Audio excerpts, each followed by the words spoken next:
Good morning student. आज class 9th के लिए काव्य खंड से पाठ 11 है रसखान।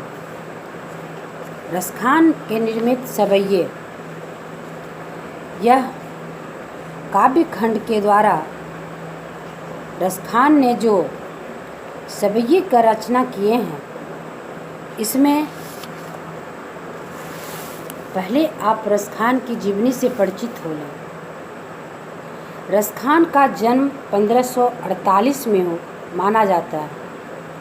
उनका मूल शब्द सैयद इब्राहिम था और वे दिल्ली के आसपास रहने वाले थे, लेकिन कृष्ण भक्ति ने उन्हें ऐसा मुग्ध कर दिया कि वो गोस्वामी विट्ठल नाथ से दीक्षा लिए और ब्रज भूमि में जा बसे। सन 1628 में लगभग उनकी मृत्यु हुई। सुजान, रसखान और प्रेम वाटिका उनकी उपलब्धियां कृतियों के रूप में हैं। रसखान रचनावली के नाम से उनकी रचनाओं का संग्रह मिलता है। रसखान रचनावली से अनेक संग्रह देखने को मिलता है। प्रमुख कृष्ण भक्त कवि रसखान की अनुरक्ति जो है वह केवल कृष्ण के प्रति प्रकट हुई है, बल्कि कृष्ण भूमि के प्रति भी उनका अनन्य अनुराग हुआ है। इस सवैये में प्रथम भाग में कृष्ण तथा कृष्ण भक्ति के प्रति ब्रजभूमि का वर्णन आता है। उनके काव्य में कृष्ण के रूप माधुरी, ब्रज महिमा, राधा कृष्ण की प्रेम लीला का मनोरम वर्णन मिलता है। वे अपनी प्रेम की तन्मयता, भाव विह्वलता और आसक्ति के उल्लास के लिए जितने प्रसिद्ध हैं, उतने ही अपनी भाषा, मार्मिकता, शब्द चयन और व्यंजक शैली के लिए भी प्रसिद्ध हैं। यहाँ ब्रज भाषा का अत्यंत सरस और मनोरम प्रयोग मिलता है। यहाँ जरा भी शब्दाडंबर नहीं है, यानी शब्दों का ढोंग नहीं है। इस संकलित पहले दूसरे सवैये में कृष्ण और कृष्ण भूमि के प्रति कवि का अनन्य समर्पण भाव को व्यक्त किया गया है। इस सवैये को इस प्रकार रसखान ने रचना किया है। उन्होंने अपने भाव को व्यक्त किया है।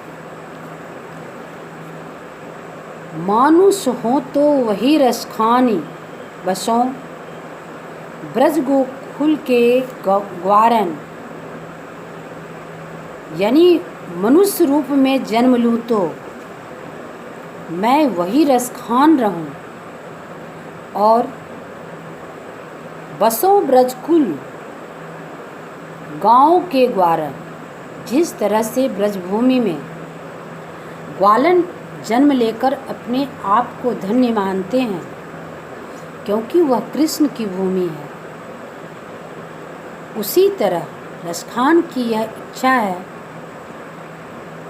कि अगर मैं दोबारे जन्म लूं तो रसखान के रूप में ही रहूं और मेरा जन्म ब्रजभूमि में ग्वालन के रूप में हो, ताकि मैं कृष्ण की उपासना जन्म जन्मांतर तक करते रहा। जो पशु हूँ तो कहा वसु मेरो, चरौ नित नंद की धेनु मंझारन। और मैं अगर पशु रूप में हूँ तो हे कृष्ण, मेरा जन्म उस गौ के रूप में देना जहाँ के लोग गौ को चरा करके कृष्ण के अनन्य आनंद को लूटते हैं। पाहन हो तो वही गिरी की, अगर पर्वत हो तो उस पर्वत की, जो कियो छत्रधर पुरंदर धारण। जिस पर्वत को कि कृष्ण ने अपने कानी उंगलियों पर, कनिष्ठा उंगलियों पर उठाकर लाए थे। जो खग हों बसेरो करी मिली, कालंदी कूल कदम्ब की डारन। अगर मैं पक्षी हूँ तो वही पक्षी हूँ जो कदम पेड़ पर, कदम की डाल पर झूला झूलते हुए अपने समय को बिताता है।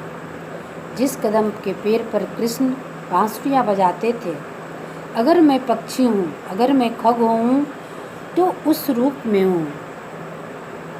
कृष्ण के भक्ति के प्रति रसखान की यह श्रद्धा जो है वह अटूटता को प्रकट होता है कि इस शरीर को त्याग करते हुए भी वह कृष्ण से अलग होना नहीं चाहते हैं। वह दूसरे जन्म में भी कृष्ण से लिपट करके ही रहना चाहते हैं। या लकुटी अरु कमड़िया पर, राज तिहु पुर की तज डारो। आठों सिद्ध नवो निधि के सुखनंद, की गाय चरावन विसारो। हे कृष्ण, मुझे दुनिया की जितने भी सुख हैं, समृद्धि हैं, वह सबको त्याग कर अगर मैं नंद के गौओं को चराता हूँ तो मेरे लिए इससे बढ़कर सौभाग्य कोई नहीं है। मुझे यह सौभाग्य मिल जाए कि मैं नंद के गौ रहकर और उनकी गौ को चराऊं तो मेरे लिए नव रत्न, नव सिद्धियाँ, नव निधि भी बेकार हैं। रसखान कवौना आँखिन सो, ब्रज के बन बागन तराग निहारो। रसखान अपने कभी आँख से ब्रज के बनबाग को